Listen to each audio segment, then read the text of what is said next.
जय श्री राम, जय शंकर, राधे राधे।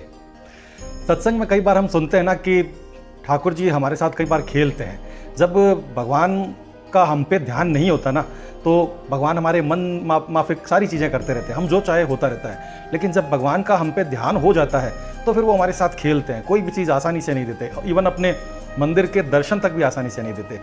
आपको एक बहुत ही मज़ेदार किस्सा सुनाता हूँ कि ठाकुर जी किस तरह अपने दोस्तों से खेलते हैं, अपने भक्तों से खेलते हैं।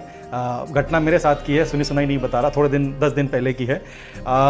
इसमें देखिए, दर्शन हुआ तो भी मैं ठाकुर की कृपा मानता हूँ, दर्शन नहीं हुआ तो भी मैं ठाकुर की कृपा मानता हूँ। लेकिन ठाकुर ने कैसे कैसे उस दिन मुझे अपने रंग दिखाए, अपनी लीला के। तो हुआ यूँ कि मुझे अपने व्यापारिक कार्य से भुवनेश्वर जाना था। तो भुवनेश्वर का नाम सुनते ही किसी के भी दिमाग में आता है कि अब तो अगर गए हैं तो पूरी तो दर्शन करना बनता है। और इत्तेफाक से मुझे भुवनेश्वर सोमवार की सुबह पहुंचना था और पिछले शुक्रवार को पुरी की वो जो रथ यात्रा संपन्न हो चुकी थी। मुझे लगा कि ठीक है, अभी रथ यात्रा हो गई है तो मैं दर्शन आराम से करूँगा। तो मेरे मन में था, सोमवार को मैंने अपनी जो भी व्यापारिक मीटिंग्स वगैरह निपटा के और करके ये मन में तय किया था कि मैं शाम को 6 बजे तक पूरी पहुंच जाऊंगा। 5 बजे गाड़ी पकड़ूंगा, 6 बजे पूरी पहुंच जाऊंगा, भगवान का दर्शन करके वापस 8-9 बजे तक पूरी आके भुवनेश्वर आके सो जाऊंगा और दूसरे दिन मुझे अपनी ट्रेन पकड़नी थी।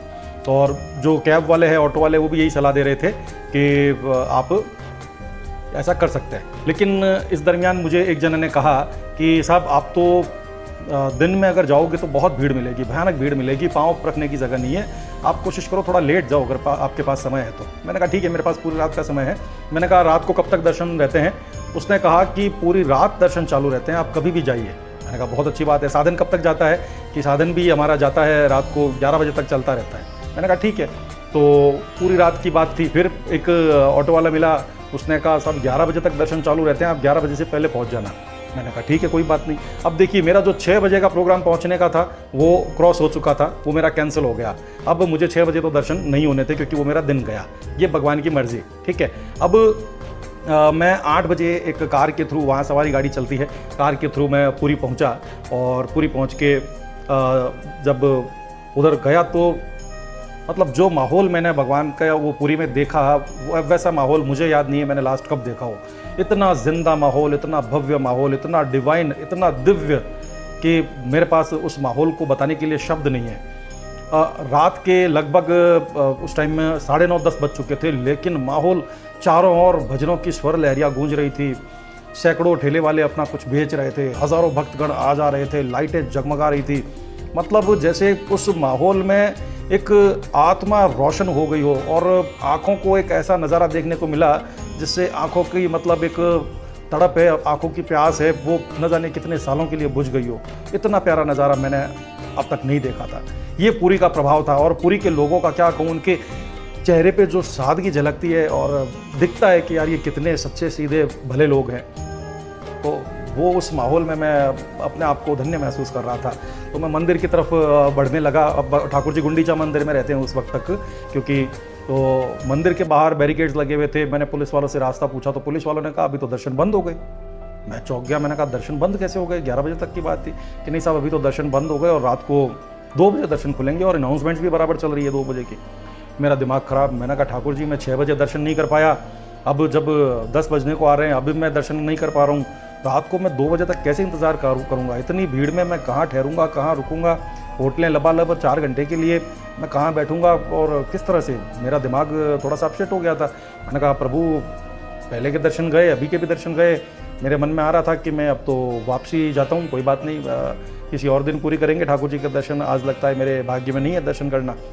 मैं रवाना होने के लिए निकल गया। इन बिटवीन मैंने वॉशरूम के लिए पूछा पुलिस वालों से, तो पुलिस वालों ने कहा उधर है। मैं उधर के लिए गया। फिर एक पुलिस वाले से मैंने ऐसे ही कहा, मैंने कहा साहब ये रात को 2 बजे दर्शन खुलने का क्या औचित्य है?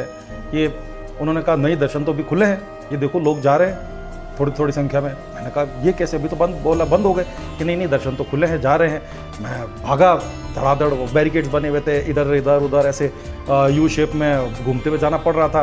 मैंने अपने महंगे जूते वहीं पे उतारे। मैंने कहा मिले नहीं मिले वापस कोई बात नहीं, मैं भागा कि दर्शन किसी तरह से मुझे हो जाए।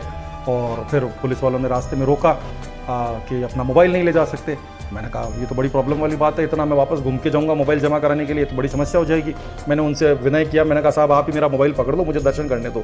वो भले आदमी थे, सभी पुलिस वाले बहुत भले थे। मैं पूरी के सभी जनता की, प्रशासन की ये कहना चाहूँगा, इतने भले और इतना व्यवस्थित काम की आनंद आ जाए देख के। तो उन्होंने मेरा मोबाइल ले लिया, मैं दर्शन करने के लिए भागा। 2 बार अब तक मेरे साथ में हो चुका था धोखा। मैं जैसे ही मंदिर के, गुंडीचा मंदिर के उधर कपाट की तरफ पहुंचने लगा, लोगों ने कहा दर्शन बंद हो गए। मेरा फिर से दिल टूट गया। मैंने कहा ये क्या हो रहा है आज मेरे साथ में, मैं इतनी बड़ी मुश्किल से आया हूँ और फिर दर्शन बंद हो गए। फिर अचानक से 4-5 सेकंड में क्या हुआ क्या नहीं हुआ, वो कपाट मुझे खुलते हुए दिखाई दिए। किस वजह से खोले उन्होंने वही जाने। उन्होंने कपाट खोले, सामने प्रभु के दर्शन। मैं दर्शन करके धन्य हो गया, अपने आप को रोमांचित महसूस कर रहा था। जिस उद्देश्य के लिए मुझे वहाँ जाना था, जिस प्रभु के दर्शन के लिए जो नैना तड़प रहे थे, उनके दर्शन हो गए। 2 मिनट खड़ा रहा, 2 मिनट वहीं पे रहा, उतने में मैंने वापस से कपाट बंद कर दिए। इस तरीके से मुझे प्रभु के दर्शन 3 बार ना होने के बाद में 4थी बार में दर्शन हुए। मेरे दिमाग में आया देखो प्रभु भी कैसे कैसे अपने भक्तों के साथ में खेलते हैं, और अगर सीधे साधे दर्शन हो जाते तो क्या मज़ा आता। लेकिन उन्होंने मुझे बहुत घुमाया, इधर उधर कराया, मुझे मानसिक रूप से एक बार परेशान भी किया, लेकिन आखिर में उन्होंने दर्शन दे दिए। और मेरा वो जो भुवनेश्वर टूर सफल रहा, क्योंकि मुझे भगवान के दर्शन हो चुके थे। तो भगवान जब भी हमारे साथ ऊपर नीचे करता है तो मान के चलिए वो हमारे साथ खेल रहे हैं और अंत में जाके कुछ अच्छा ही होने वाला है। तो इसी वृत्तांत के साथ मैं अपना ये वीडियो समाप्त करता हूँ। ठाकुर जी पे विश्वास रखिए, नाम जप करते रहिए, मंत्र जप करते रहिए। राधे राधे, जय शंकर श्री राम।